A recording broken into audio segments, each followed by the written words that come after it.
Hey everybody, it's me Jill and welcome to Jill Informed. This is the recap of The Real Housewives of Salt Lake City, Season 3, Episode 9, Not a Yacht of Fun. Okay guys, guess who's all caught up? Finally! It took me 9 episodes, but I did it. I'm all caught up. Yeah, and it's so weird because I feel like I haven't seen you guys in such a long time because the earlier ones I filmed like ahead of time, kind of in batches. I was editing them and then I was spacing them out so much that like while I was gone over Thanksgiving, I went to New York City to see my daughter. My husband and I did. So with that trip and also the fact that Bravo didn't air a new episode the Wednesday before Thanksgiving, I feel like I've been gone for a long time. But for you guys, you just saw me like a few days ago with episode 8. So whatever. Here I am, all caught up. At the end of this video, for those of you who want to stick around, I think I'm going to show some pictures of my trip to New York. We had so much fun. My daughter, I think you guys know this, she's a buyer for Macy's. And so she was able to get us tickets to see the Macy's Thanksgiving Day Parade. So I have a couple pictures of that. And it's just, we had a good time. So again, it'll be at the end. So if you're not interested, no worries. Okay, let's get started. This week opens at Jen's house, actually, more specifically, Jen's bathroom. She's putting her contact lenses in and she is taking her antidepressants. She tells us that she's been on antidepressants since her father passed away. I guess she was getting better, but then all this stuff with the trial happened and, the elderly. So she's back to, needing some help. In the next scene, we are at this bakery cafe, and Heather is meeting her 2 new besties, Dana and Angie H. Yeah, I don't know what's going on with Heather. I talked about this before. One of you guys asked me in the comments, am I Team Heather or Team Whitney? Okay. In general, I'm always Team Heather because Heather's my girl. Heather's the voice of reason. She always used to be. And she still has some of the funniest confessionals that I've ever seen in a housewife across all franchises. But something's going on with her this year, and I don't know what it is. I'm still not Team Whitney. Whitney's just a goof. I'm rooting for Heather, let's put it that way. If something's bothering her, I want to know what it is, but she seems to be in this place where she's just not really getting along with the original ladies. And, I don't know if befriending these new ladies is the right way to go because I'm going to make a bold prediction here. And I'm going to say that at least Dana might be a 1-season wonder. I'm not into Dana. I think she's a little too pretentious for her own good, but we'll see. Okay, so Heather's having breakfast with Dana and Angie H. And Dana starts telling them about how she was over at Meredith's house when Meredith got invited to the girls' trip to San Diego. If you recall, at the end of episode 8, Jen and Angie K had planned this girls' trip. Well, actually, Jen planned the girls' trip and Angie K said, I've got a friend who's got a beautiful house in San Diego. Why don't we go there? And so that was her contribution, and that's going to come into play a little bit later. So just keep that in mind.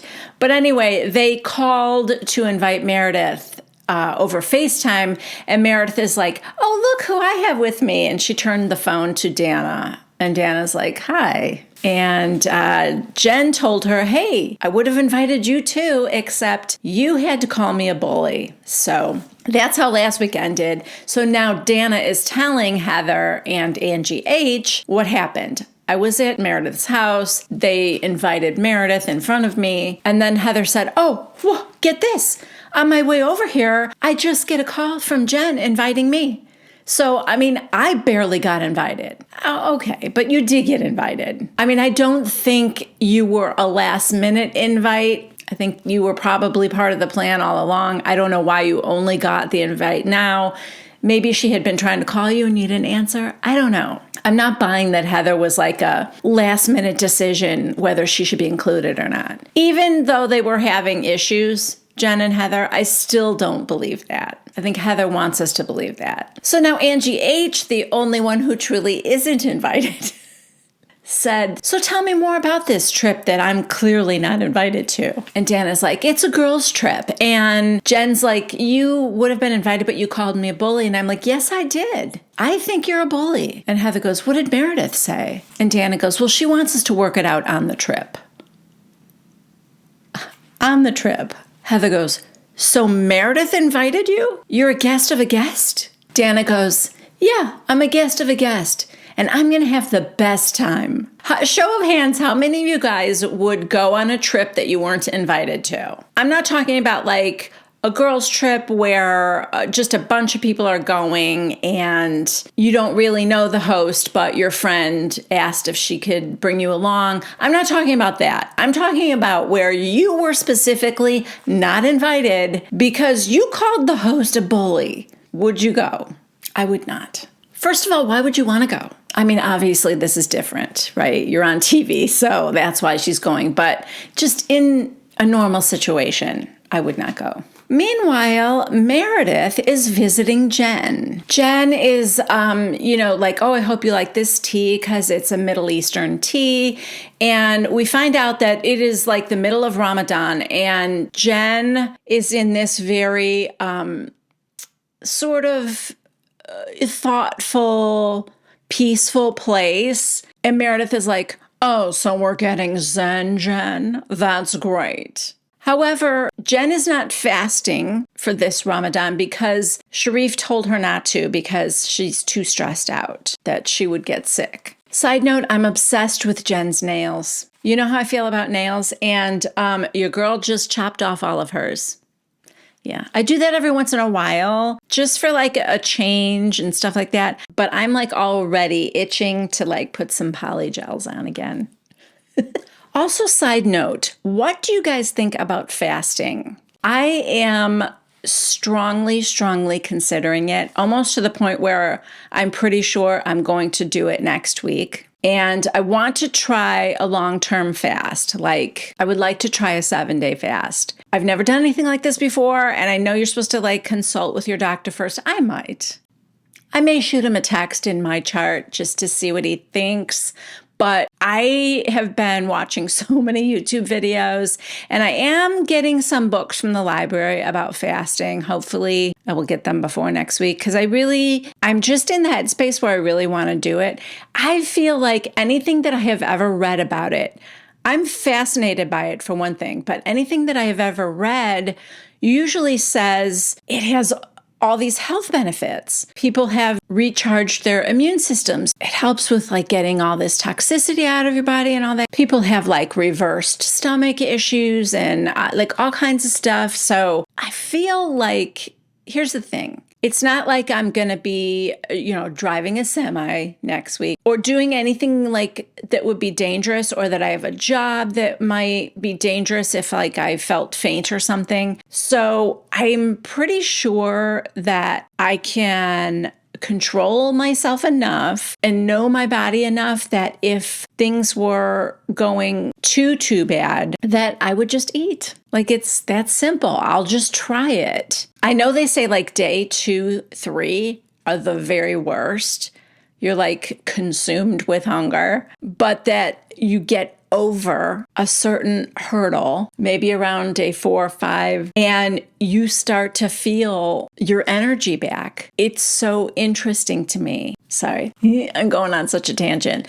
But just real quick, let me say this. I saw this video where they had done a study on these men, all of similar like size and height and weight to begin with. And half of these men, they gave them a very restricted diet of like 1,000 calories a day.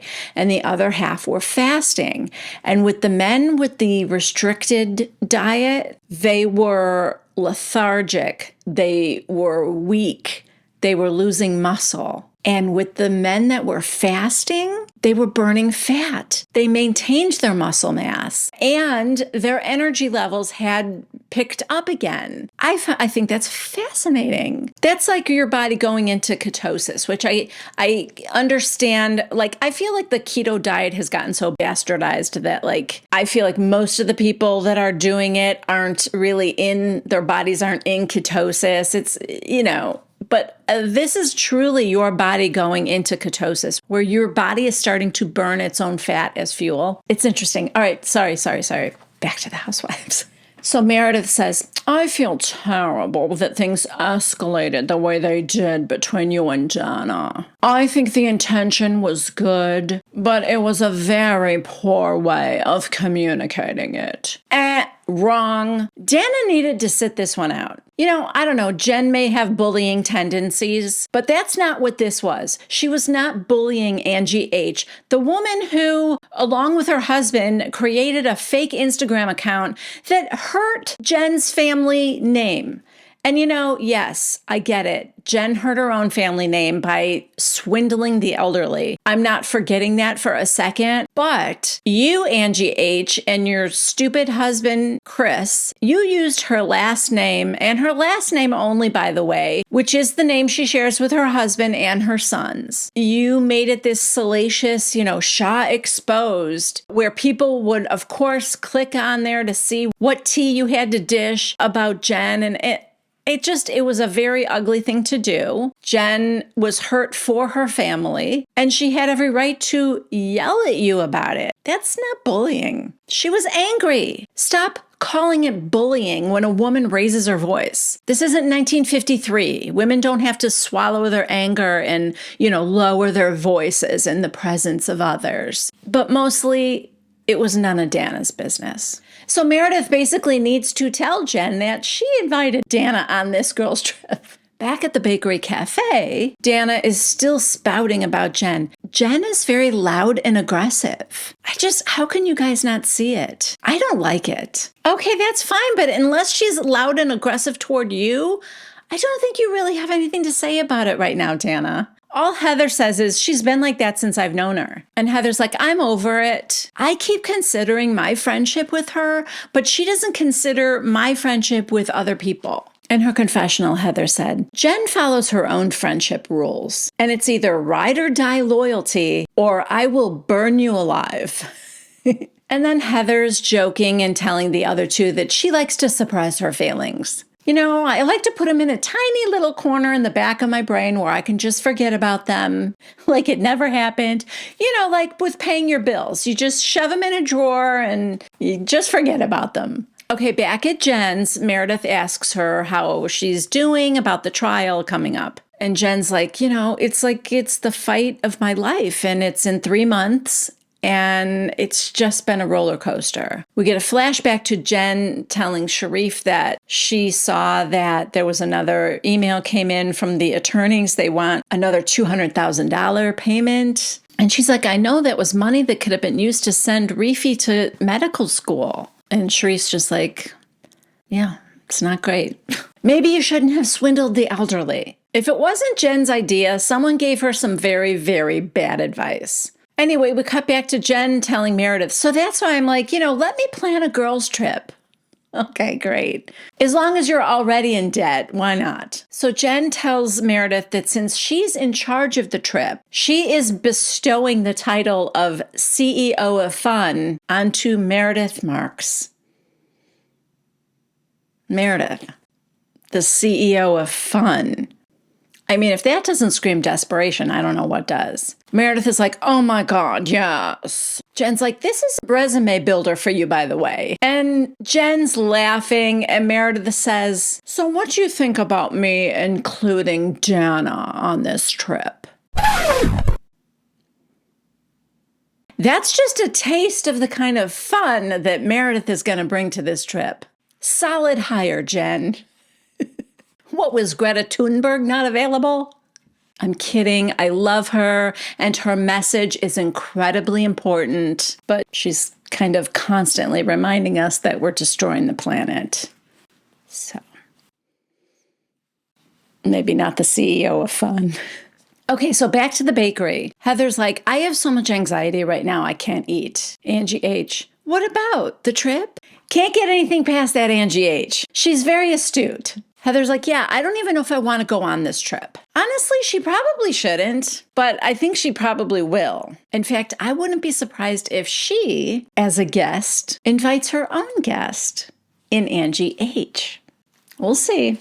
Back at Jen's, Meredith is still trying to sell her on that just being a miscommunication. No, Dana called her a bully. How do you miscommunicate that? Is there another interpretation? Meredith's like, I think it's something that you two can, work through pretty easily. Jen basically gives up at this point. And she's like, fine, you can invite her, but you have to do it and you deal with her. Meredith failed to tell her that she already invited her, but Meredith's just like, okay, yeah, I'll do that.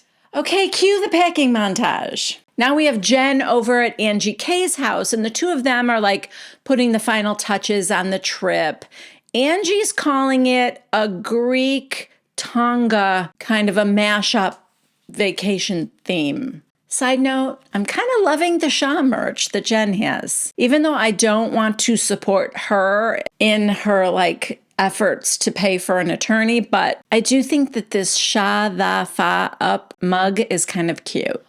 Okay, everybody, I hope you got enough sleep because it's 5 a.m. and we are at the Salt Lake City International Airport. Jen and Angie K are the first ones there. Then we see Dana, Lisa, Whitney. Dana is ignoring Jen at the airport, which is so dumb. She hasn't seen Meredith or Heather yet. And like I said, don't be surprised if when Heather shows up, she's going to be with Angie H. I mean, if she shows up at all. Oh, okay, Heather is showing up now, and she is sans Angie H, so I was wrong about that. And I don't know, I guess the plane ride was fine. Jen got on the speaker that the flight attendant talks into and, welcomes everybody to sunny San Diego. And then we all hop into a Sprinter van. In the van, Angie K says, so this is my friend's house and it's super dope. There's 6 bedrooms and something about no locks on the doors. I don't know if she said it or if somebody else asked. And Whitney's like, I need a lock on my door. It helps in my healing process. Bling, bling. I don't know why. Maybe Kathy Hilton's coming. And then Heather's like, oh, well, great. How am I going to masturbate then? And everybody laughs. Angie K says, I haven't been on a girls' trip since 1999. Dana, this is my first girls' trip ever. Well, the others are shook at that news. I get the feeling that Dana, A, is not a lot of fun. B, she's very judgy. And C, because of A and B, may not have a lot of girlfriends. Just a speculation. Meredith announces to everyone that she has been assigned the role of CEO of Fun. I think it's to everyone's credit that they don't laugh at that. Jen said, here's the rules. Number 1, have fun. Number 2, have fun. Number 3, don't be a bitch. Unless you're a fun bitch. In Jen's confessional, she explains to us what she thinks a fun bitch is. It's like, you say F you, but with your titties out. Fun.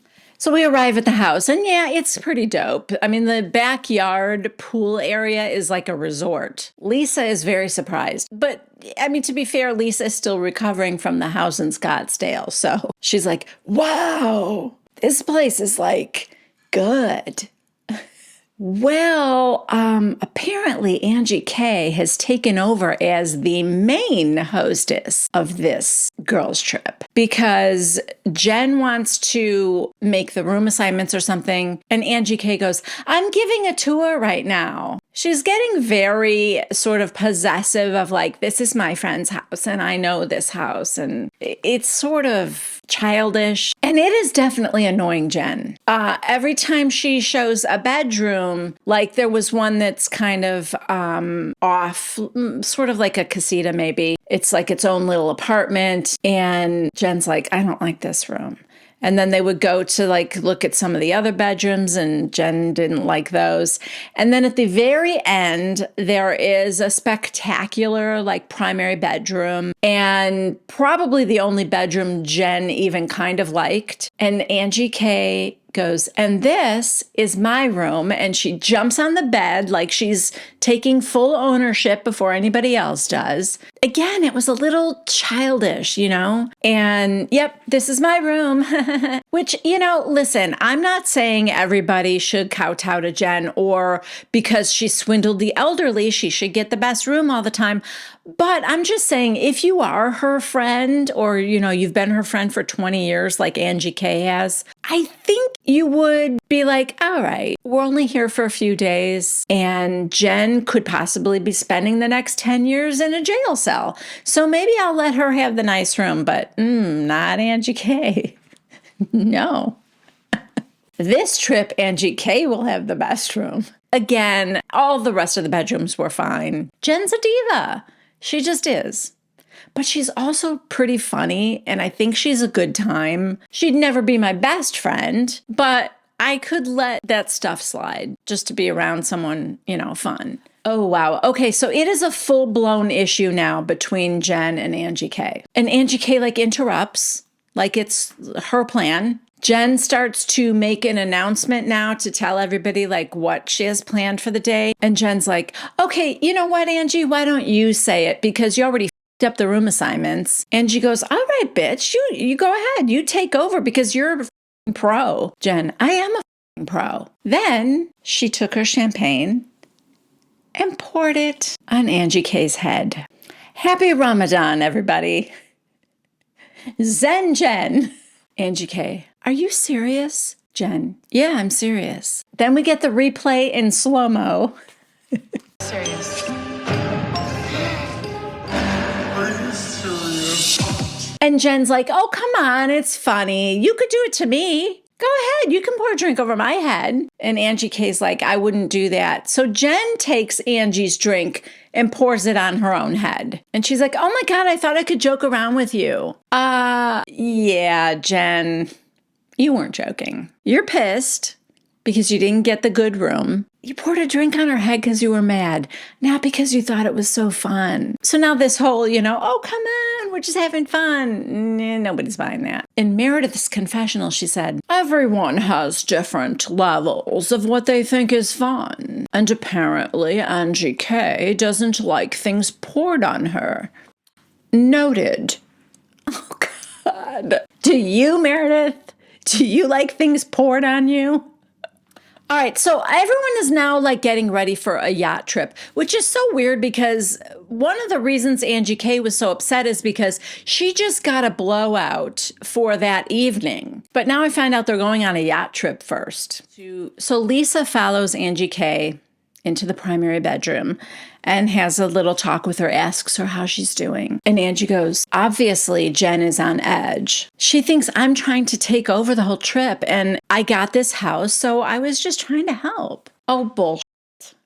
Then don't take the best room if you're just trying to help. You want credit for this trip somehow. I don't know what's lacking in your life, but you need attention just as much as Jen. So then Meredith and Whitney go to talk to Jen, who was like outside. I don't know. She was walking out to the Sprinter van. Is she going to sleep in the van? I don't know what the point of that was. But Whitney's basically saying, I understand, but at this point, you should go apologize to her, and then you could take the trip over. Just say, I'm taking the trip over from here. And then I think you should make it a healing trip.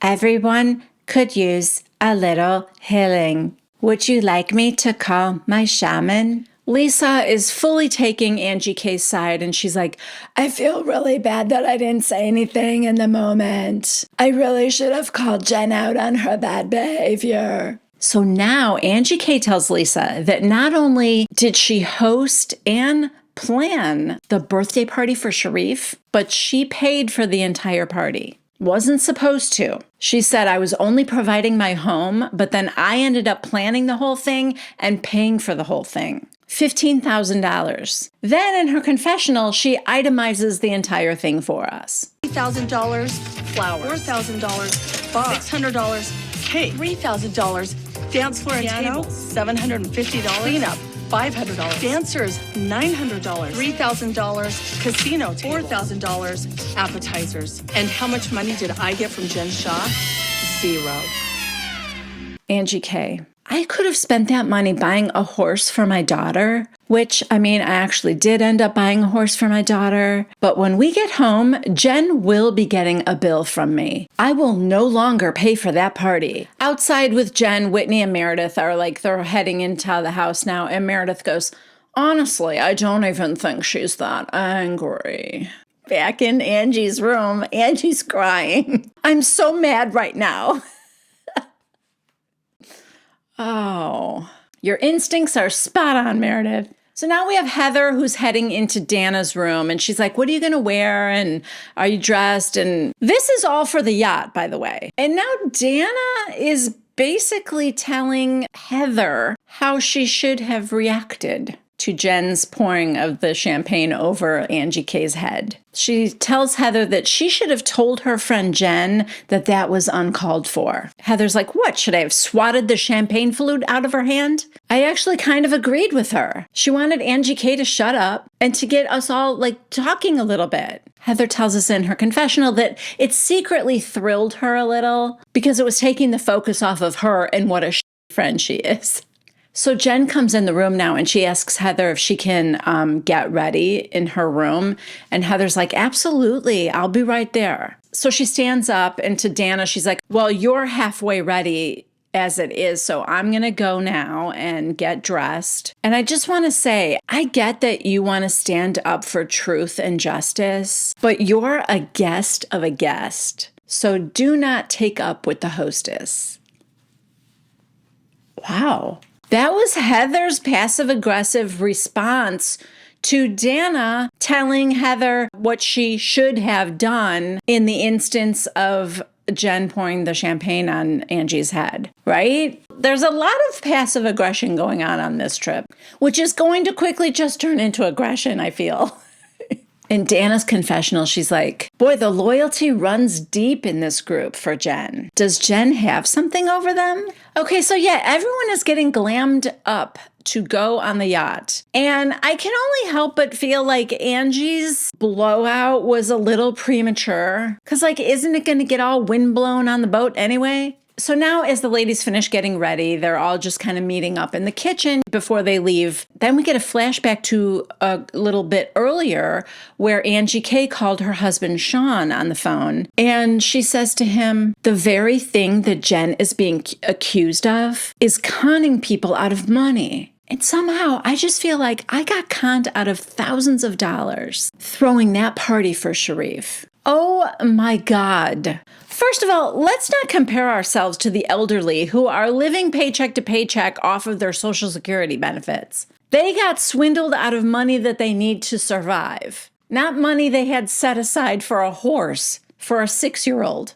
which apparently you were able to buy anyway. And secondly, it's funny to me that you didn't feel conned until she poured champagne on your blowout. That wasn't going to last on the high seas anyway. Also, just slick it back into a low bun for your dinner. You're fine. That blowout wasn't so great anyway. Now we get Jen's confessional, which, God. She goes, I thought Angie would have come talk to me, but instead she's over there whispering with Lisa. I invited the wrong Angie. Can we get on the phone with Angie H? Okay, now everyone heads into the van. And you know what's funny? There's so much tension with everybody else that you almost forget that Meredith and Lisa are frenemies this season. Lisa called Meredith a garbage trash whore, and that's the least toxic relationship in this van right now. Okay, so after some small talk, it gets really quiet, and Whitney decides to break the tension by saying, obviously, there's a conversation that needs to be had. You should be on a healing journey like me. And Jen goes, people get mad because I just speak the truth. And then that's an issue. Now, I'm pretty sure it was you pouring the champagne on her head. But okay. Angie K goes, let's not make this more uncomfortable than it already is. And Jen goes, are you talking to me? Angie, Yeah, I'm talking to you. Jen, well, maybe you should apologize then. Angie, I'm not going to apologize. You should apologize. Jen, for getting you wet? I'm sorry. We're friends for 20 years. I thought I could do that. It was funny. Then Angie calls for a show of hands. Who here thought that was funny? No one. Sorry, Jen. Then I don't know if Jen says something about her messing up like the room assignment or something. And Angie K goes, I've been super fucking organized for this whole trip and Sharif's party. Here we go. I had to plan that whole party and I paid for the entire party. Jen goes, no, you did not. Angie, what did you pay for? Okay, now we see a flashback to like the walkthrough for that party. It's Heather and Jen. They're over at Angie K's house. And Angie K's like, I'm so excited to host this party because I haven't had a housewarming party yet. It's a new house for Angie. So, we can really like turn it up. So, yeah, I mean, she did make it sound a little bit like it was a combo housewarming party for Sharif. I mean, Sharif's whole family was invited. I don't think Angie would have had them to a housewarming, but maybe there were some of Angie's friends there too. I'm not sure. The reality is this probably had a lot more to do with Angie wanting to show off her house on TV or something. And as far as like who pays for all this stuff, I really question that because when things are being filmed, I feel like Bravo pays for a lot of it. Like I know Bravo pays for these girls' trips and stuff. So I would imagine Bravo paid something for that party. I don't know. So Heather thinks that Angie K saying this now in front of everybody is kind of like a sucker punch. She's like, it's mean and ugly. Listen, I have to agree with that. If it bothered you before, you should have said something before. And if it didn't, then be quiet now. This is about her pouring champagne on your head. Jen tells us in her confessional that she was fully prepared to have this party somewhere else. She may have even started planning it somewhere else. And then Angie approached her and said she wanted to have it at her house. We also see a flashback to a tasting a couple months before the party. It might have been the day that they were looking at the house, Heather and Jen, because it was just Angie K, Heather, and Jen. And she's trying these different things. She's like, oh, this octopus is delicious. And Jen tells her that she's allergic. And Angie K's response is, okay, well, I'll eat it then. And also there's like a drink that Angie fell in love with. And Sharif doesn't drink alcohol. So Heather goes, well, Angie, if you love this drink, you should call it the Angie. She goes, yeah, I will. That'll be my signature drink. So it does kind of make it sound like it wasn't totally for Sharif and Jen. So now Angie K says, I've been a good friend to you, but you dumping a drink on me in front of our friends?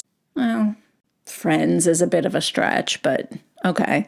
It was embarrassing for you and humiliating for me. And Jen's like, we're all friends. Again, sort of.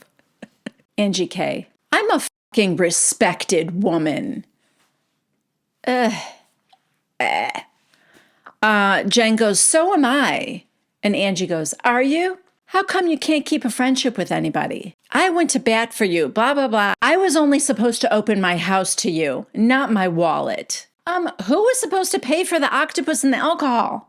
Jen and Sharif? Oh my God, now she's complaining that Jen didn't come back to her house to clean up. Come on. You cannot tell me that you were cleaning up after that party, Angie K. Jen goes, I gave you a fucking $5,000 necklace. And Angie goes, you gave me that necklace off of your neck. You didn't buy it for me. I didn't throw a party in exchange for a necklace. Then in Angie K's confessional, she says, the last thing I want is to be out in public and have the Southern District of New York come find me and take that necklace off my neck. God. It sounds a little like Erica and the earrings. Angie K, how about thanks for the party?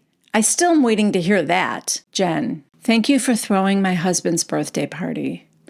Angie K, no, I shouldn't have to ask for that. I didn't hear from you for 3 days while I was on my knees scrubbing my floors. My house was fucking trashed. Hire cleaners. I know you can afford it. If not, your kid can wait till she's 8 for the horse. Okay.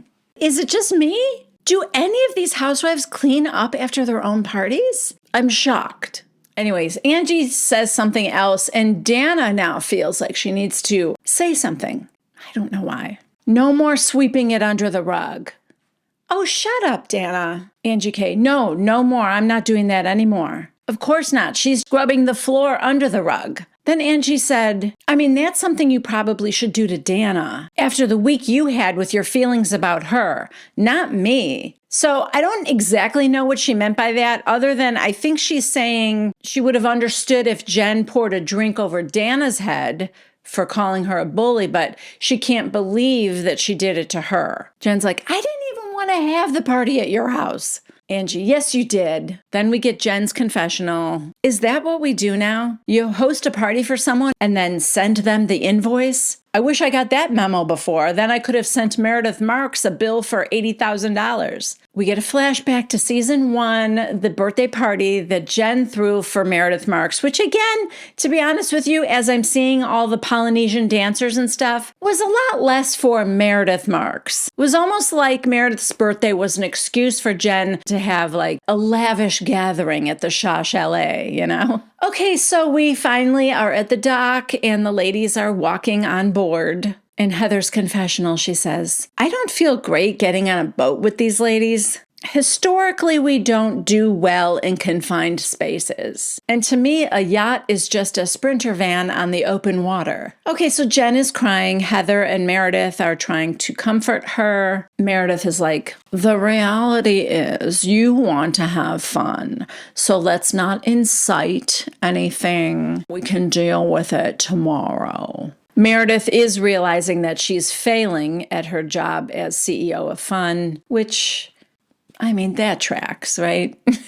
When you're asking Meredith Marks to be in charge of you having a good time, I think you have to expect, at least open yourself to the possibility of the fact that it's going to be a terrible time. Okay, now we meet Drew, our captain, and Tammy, the DJ, and then the server. There's like the impression I'm getting is that this yacht is basically like a floating Hooters. Jen and Meredith are having a conversation in another part from where everybody else is. And Heather said, I'm going to go find Jen and Meredith. So what they're talking about is, well, Jen, basically. I think she's getting a little drunk. It sounds like she might be. Anyway, what she says is, I'm really surprised by what Angie said. I'm not sure what her angle is right now. I mean, why would I ever ask somebody to host a party for me at their house? Jen is like, ramping up into like a fevered pitch here. She keeps saying, I've done so much for you. What have you done for me? Bitch, I don't need anything from you. You're coming at me at my most vulnerable time. F you, Angie. Jump off the boat and swim to shore, bitch. Oh, so Heather finds them now, and, Jen's just continuing to go off. Meredith, in her confessional, tells us that she's actually pretty worried about Jen. She's worried about Jen's mental state. I do think that like a good friend of 20 years, like Angie K, would be able to cut Jen some slack right now. At least until the trial is over. But, the elderly. All right, guys, that is it for episode 9. Things are going to get a lot more fun on the boat, I can just tell, next week. This cast is falling apart. That's what's wrong. There's too many people mad at too many other people. Listen, I'll be the first to say I do not like a gang up. I cannot stand when the entire cast all goes after one person to kind of drive them off the show. Can't stand that. But this is everywhere. Jen's got issues with Heather and Angie K and Lisa now. And, it's a lot. Heather's arguing with everybody. It's weird and it's a lot. Heather and Whitney are at odds. Meredith and Lisa. It's like there's nothing that's kind of tethering us to the past seasons. There's no friendship that we can count on. And it feels like everything's uneasy. So I hope that things can kind of calm down. So like I said, over Thanksgiving, my husband and I went to New York City to visit my daughter Jade. And I think I'm just going to maybe show some pictures and sort of narrate over them a little bit. We were just there from Wednesday to Sunday, and we stayed in my daughter's apartment, and she only has a studio. It's nice.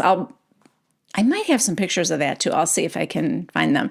But of course, it's just the one bed. So she let Chris and I stay there. And then she stayed at her boyfriend's apartment. And he was in Connecticut visiting his dad's family for the holidays. So we did get to see him a couple of times, but he was gone for a few of the days that we were there. Yeah, so we got there Wednesday, and Jade had made everything just super nice. She went to Chitterella, this market, bought all this food for us to have some meals like at her place. She stocked the refrigerator with everything. She asked us before we got there what flavors of Nespresso we wanted, because she had all of that ready for us to, have some coffee in the morning. And she just made it so nice. She has her Christmas tree up and lights and decorations, adorable decorations. And she just made it super nice. Oh, when we also brought Olive with us because we drove. Oh yeah, that,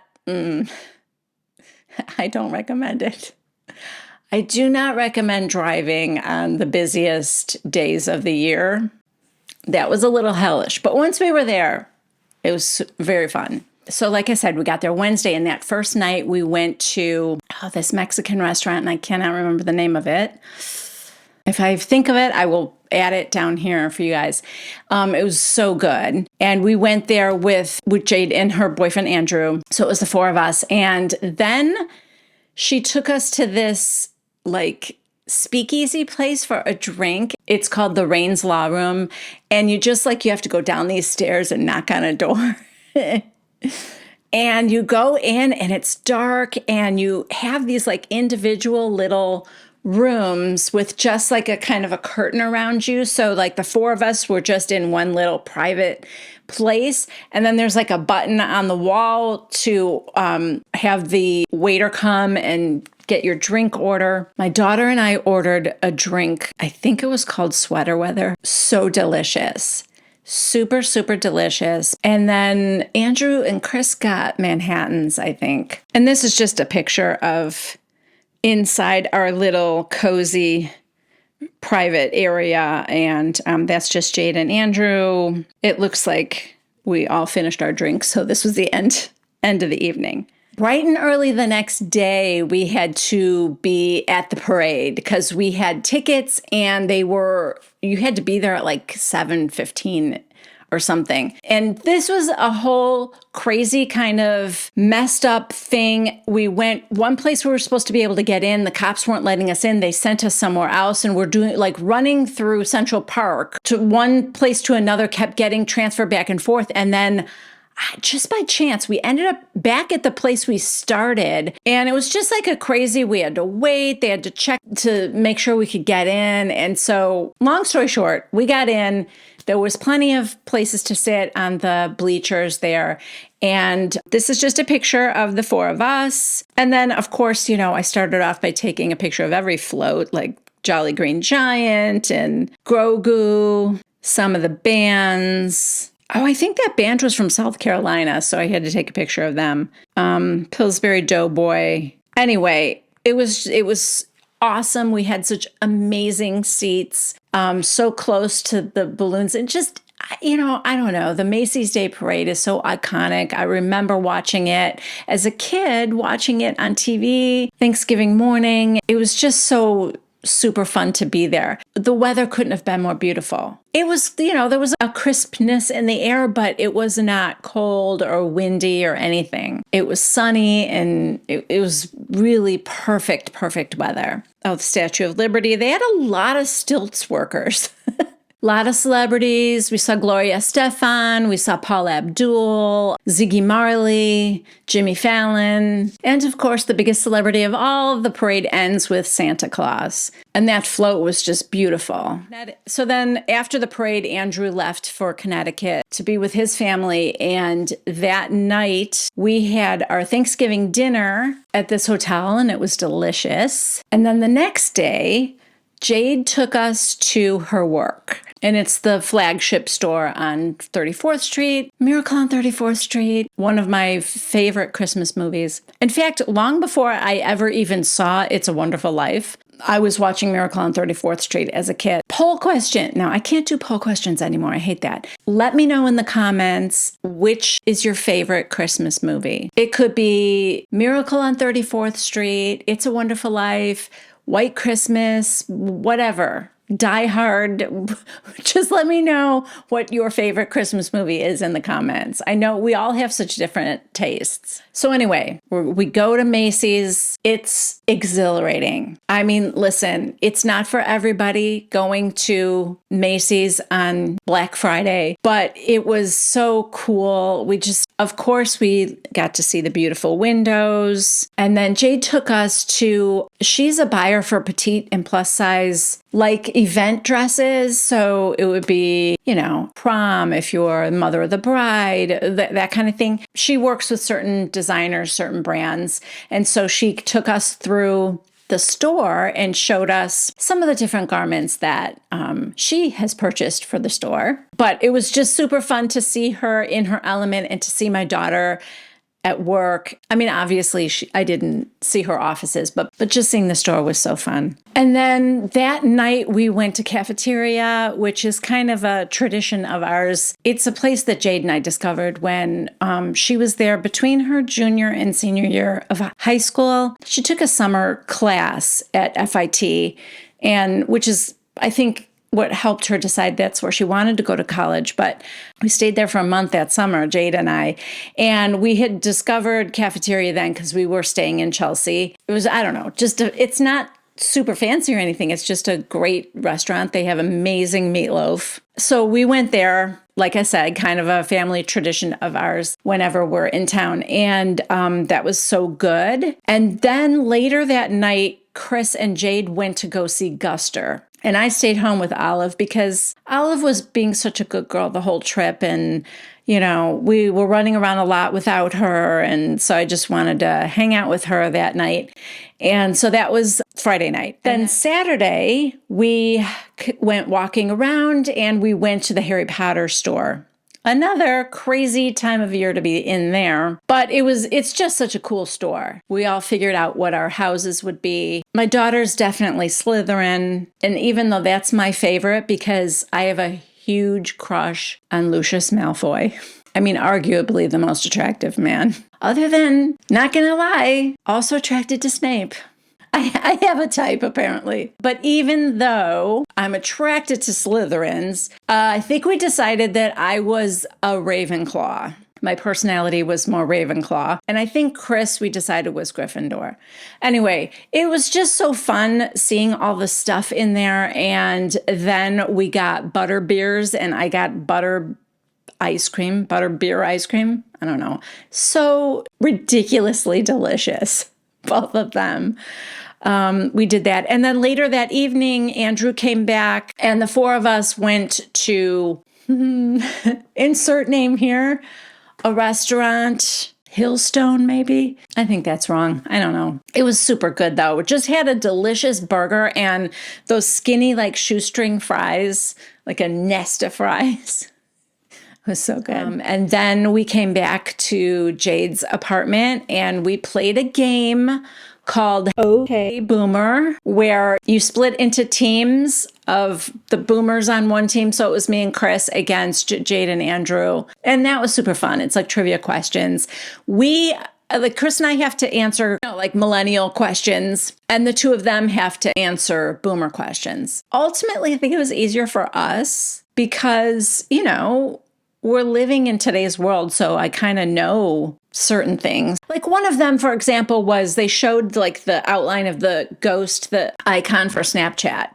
Well, we knew it was Snapchat, but then there would be something like their question was to what was this thing? And it was that plastic disc that goes in the middle of a 45 to play it on a record player. And the two of them had no idea what that was.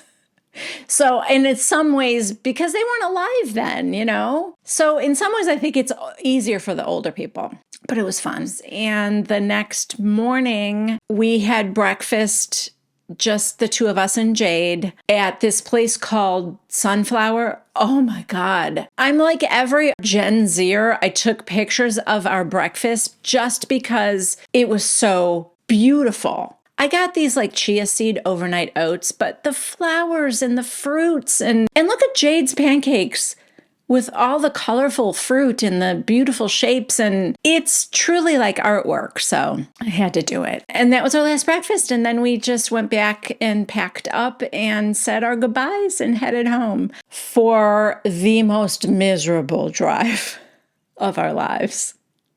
Yeah, we stopped. We did one overnight on the way there and an overnight on the way back. So in other words, like we took 2 days to get home. It was like a halfway point. It was near Richmond, Virginia. And so what should have taken, I think 6 hours took over 9 hours. 9.5, I think. And it was just stop and go, stop and go. And it was like we were going to lose our minds. It was that crazy. But I have to say, shout out to the best little dog in the world. Olive was just fine. We didn't have to try and get, stop somewhere to let her go to the bathroom. Like she was so good. And, she's old. She's 14. So she sleeps a lot anyway, but she was just quiet and calm, and she slept on my lap. And yeah, she's a really good traveler. More so than me and Chris. Let's just say that. We were not as good.